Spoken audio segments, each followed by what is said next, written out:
Cuarto. De Abraham a Moisés, con la ley del Sinaí. Esos 2 siglos que hay próximamente de Noé hasta Abraham, fueron una buena preparación que hicieron los nietos y bisnietos de Noé, conquistando y dividiendo la Armenia y todo el territorio hasta el Egipto y establecían reinados a base de las nuevas doctrinas, pero como es natural, respetando un tanto los cultos bárbaros, que irían poco a poco cambiando y suprimiendo los sacrificios humanos, aunque los sustituyeran por los sacrificios animales, y así iba siendo conocida la nueva doctrina Veda, o de Adán y Eva, dictada por su hijo Sés. Cuando aparece Abraham, que es hablado por Gabriel para recordarle su misión, se retira de su familia y se ve, por la escasez, obligado a llegar a Egipto, donde apenas había llegado un algo del Veda. Pero si estaban en la plenitud del poderío los antiguos principios del Krishna y Abraham dejaría más latente la semilla Veda. Pero ahora,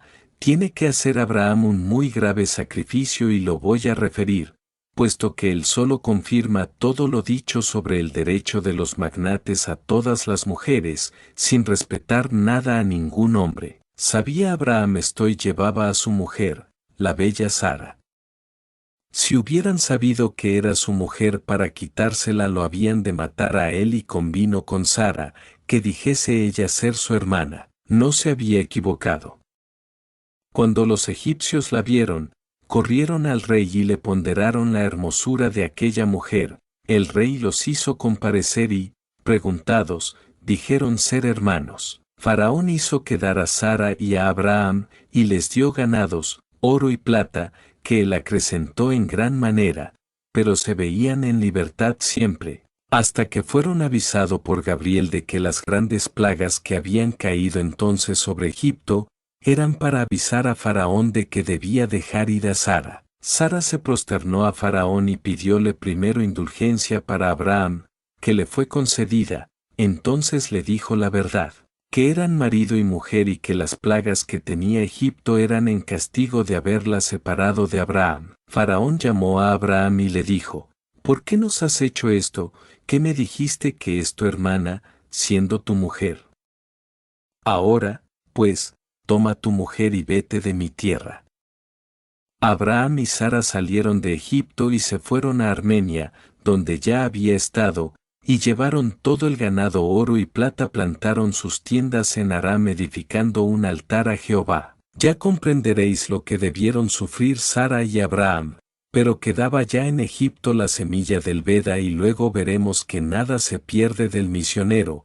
Él fue a señalar los pasos al legislador, que pronto vendría a dar forma al pueblo de la familia misionera, de la que Abraham y Sara eran los progenitores en la carne. Pero aún sufriría una terrible prueba en su fe. Sara, estéril, rayando a Abraham en los 90 años y Sara en los 70, de palabra, recibe aquel la promesa de que su simiente cubriría la tierra. Le es dado el testimonio concierto entre el Creador y los hijos de la tierra, y aunque él fuese viejo, no hacía al caso, pero Sara mucho hacía que no era mujer por el periodo ya de más siempre fue estéril, por lo que, humanamente, nadie creería, pero obedeció a Abraham haciendo lo que se le mandó, conoció a Sara y ésta le dio un varón y primogénito, Isaac, y luego de criárselo, Sara desencarnó dejando dolorido a Abraham y aún más a Isaac, pero luego veréis a que obedeció su desencarnación. Ya era Isaac un gallardo mancebo y Abraham le instruyó en todas las cosas de Jehová, le comunicó las promesas, que le volvieron a ser hechas, confirmándoselas en su hijo Isaac. Pero pocos días más tarde le es pedido su hijo en sacrificio y Abraham no protesta, aún carga con el haz de leña a la víctima y se va al monte Horeb. A la subida ordena a los criados que los esperen en el valle y suben, llevando Abraham el fuego y el cuchillo, yendo adelante Isaac con su haz de leña. Isaac habla a su padre y le dice, «He aquí, padre mío, la leña, el fuego y el cuchillo. Y la víctima para el sacrificio, ¿dónde está? ¿Cómo sufriría Abraham?» Pero mirando arriba dijo, «Jehová proveerá». Subieron y Abraham preparó el altar y puso la leña y atando a Isaac, lo colocó sobre ella sin protestar. Al ir a extender su brazo para herir, miró hacia arriba y Gabriel se le presenta y le habla. No hieras a tu hijo, Jehová probó tu fe. Ve, y en aquella zarza encontrarás la res para el sacrificio. Abraham desató a su hijo y encontró en la zarza un cordero preso por la lana y lo sacrificó. Allí le fue renovada la promesa de que su semilla cubriría la tierra y le había sido dictado el testamento que yo os doy en el código. Isaac es Jesús y aún lo encontraremos otra vez antes de ser ajusticiado por los sacerdotes. Isaac llegaba a la edad de tomar mujer. Abraham manda a su mayordomo a la casa de sus padres, para que tome mujer para Isaac y le trae a Rebeca,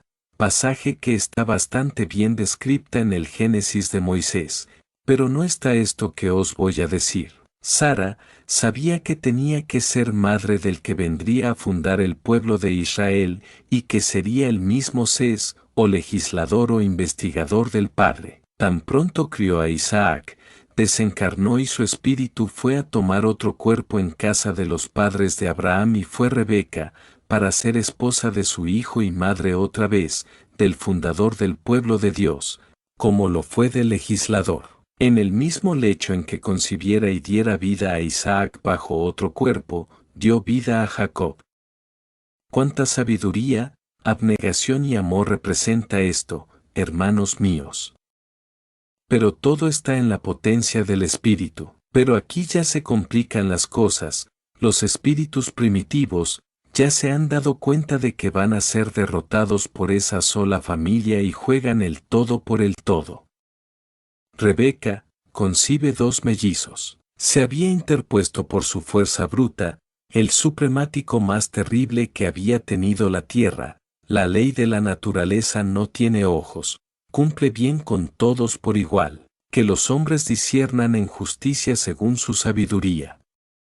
Al dar a luz, sale primero, uno, peludo, pero, aun sin sacar los pies, ya había sacado el segundo las manos. Esto le fue comunicado a Rebeca, pero Isaac, rígido con el mandato de su padre Abraham, declara primogénito a Esaú y no a Jacob, a pesar de ver en su carne que indudablemente aquel era de la raza y Esaú no. Esto amargó mucho la vida de Rebeca, que comprendía el secreto, pero la justicia no podía faltar al triunfo de la familia misionera y queda ciego Isaac. Rebeca disfraza con pieles de cabrito a Jacob y consigue que Isaac lo bendiga como a primogénito, más se legaliza, vendiéndole Esaú a Jacob la primogenitura, por un plato de lentejas de las que Jacob guisaba para su padre. Pero al enterarse Esaú de que Jacob había sido bendecido por su padre, le declara la guerra, mas Jacob renuncia a los bienes de su padre, obedeciendo al deber de ir a tomar mujer a la casa de sus abuelos y marcha solo con su báculo y cordón. En tierra de Betel, durmió a campo raso.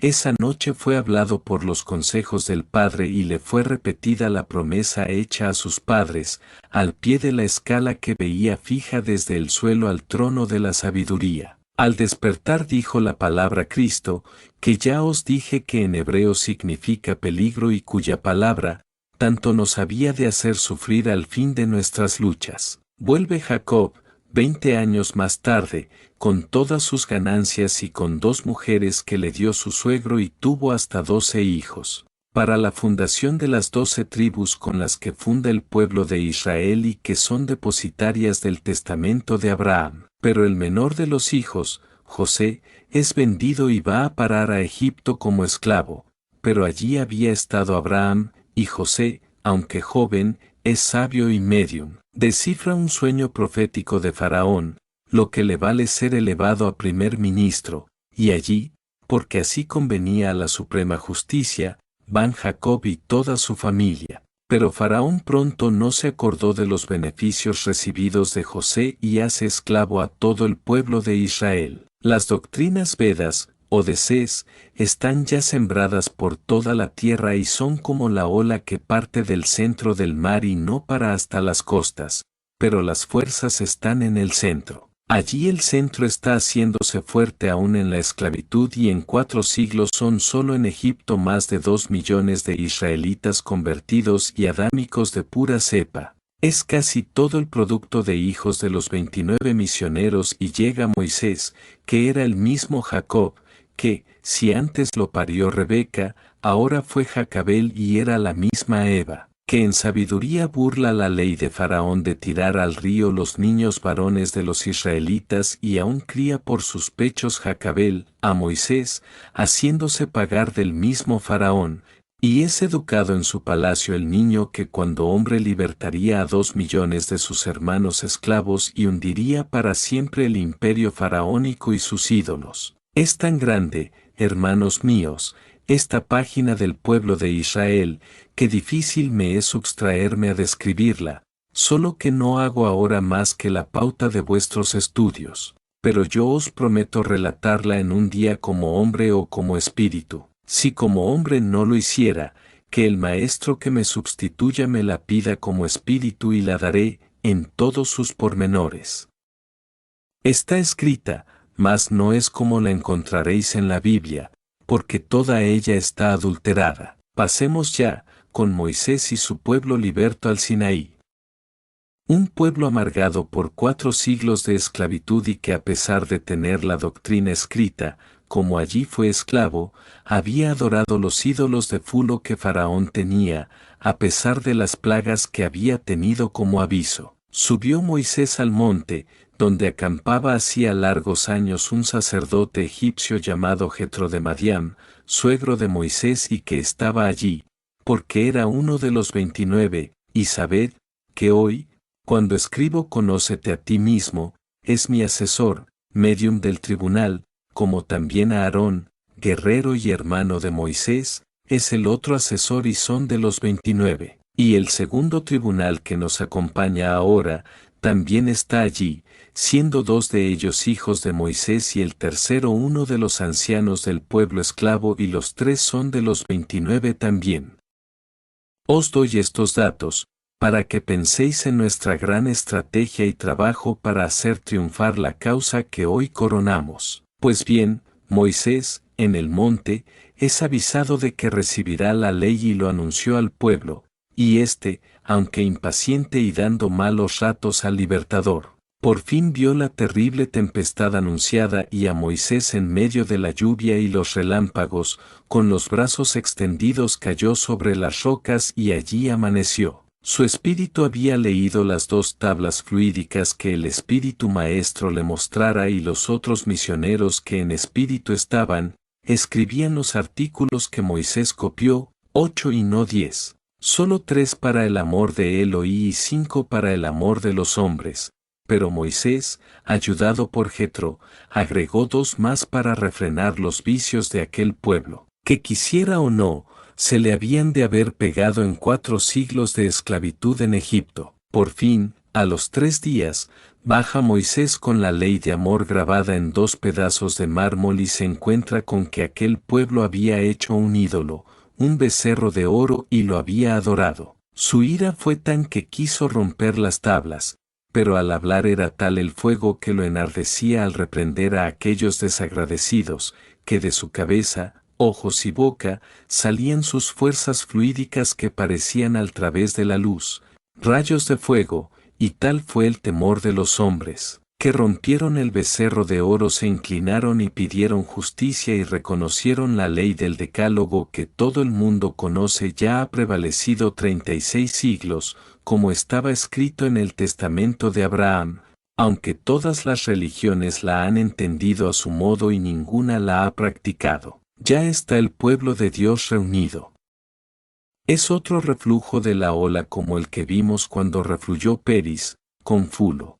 Pero ahora, los 2 van dominados por Jehová que ha dado su ley de amor. Mas en esos 4 siglos que Fulo y Peris tuvieron preso a Israel, el fundador del pueblo ha dado leyes en China, conociéndolo por Brahman, y también allí se ha modificado el Krishna y ya se sacrifican carneros y no hombres.